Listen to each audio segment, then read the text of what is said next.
THE LIE by Holloway Horn, from the Blue Magazine, 1922. The hours had passed with the miraculous rapidity which tinctures time when one is on the river, and now overhead the moon was a gorgeous yellow lantern in a grayish purple sky. The punt was moored at the lower end of Glover's Island on the Middlesex side, and rose and fell gently on the ebbing tide.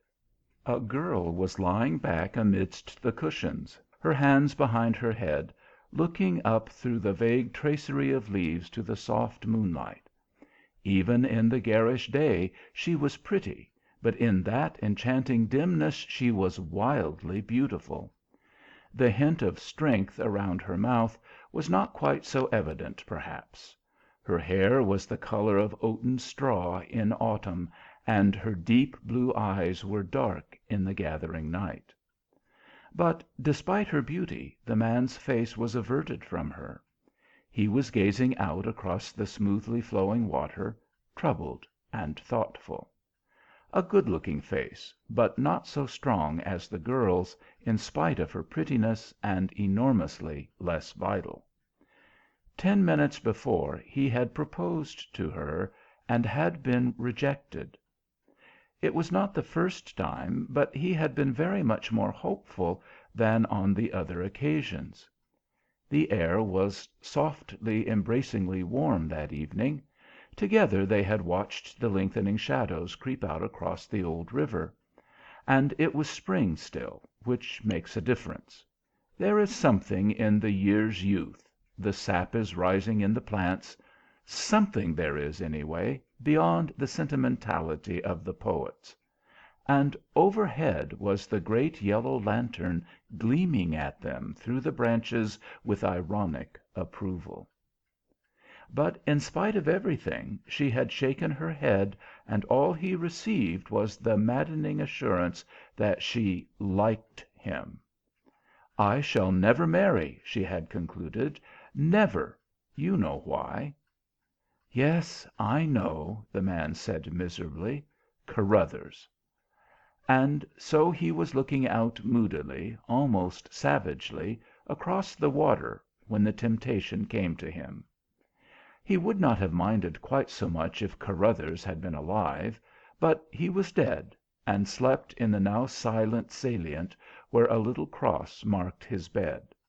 Alive, one could have striven against him, striven desperately, although Carruthers had always been rather a proposition. But now it seemed hopeless. A man cannot strive with a memory. It was not fair, so the man's thoughts were running. He had shared Carruthers' risks, although he had come back. This persistent and exclusive devotion to a man who would never return to her was morbid. Suddenly his mind was made up.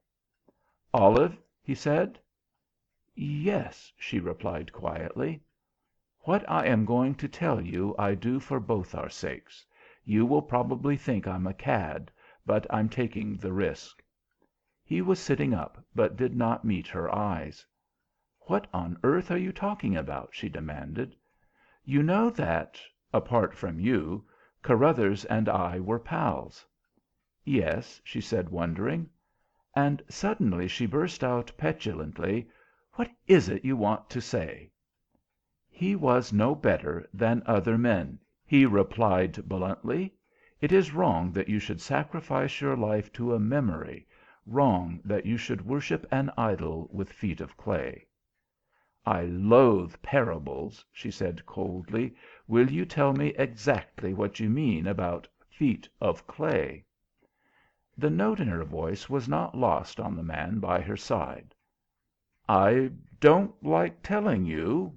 Under other conditions I wouldn't. But I do it for both our sakes." "Then, for goodness' sake, do it!" "I came across it accidentally at the Gordon Hotel at Brighton. He stayed there whilst he was engaged to you with a lady whom he described as Mrs. Carruthers.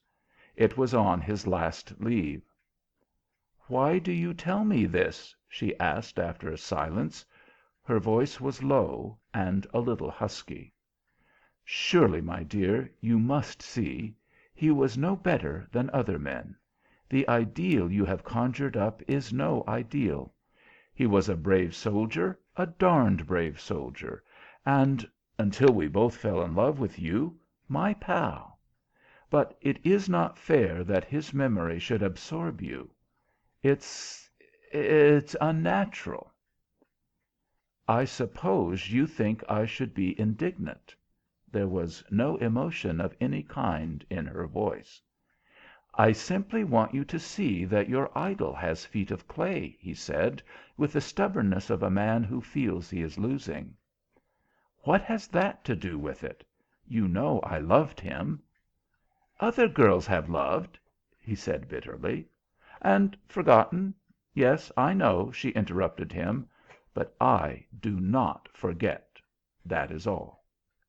"But after what I have told you? Surely you see, I knew," she said, even more quietly than before. "You knew?" "Yes. It was I who was with him. It was his last leave," she added thoughtfully. And only the faint noise of the water and the wistful wind in the trees overhead broke the silence.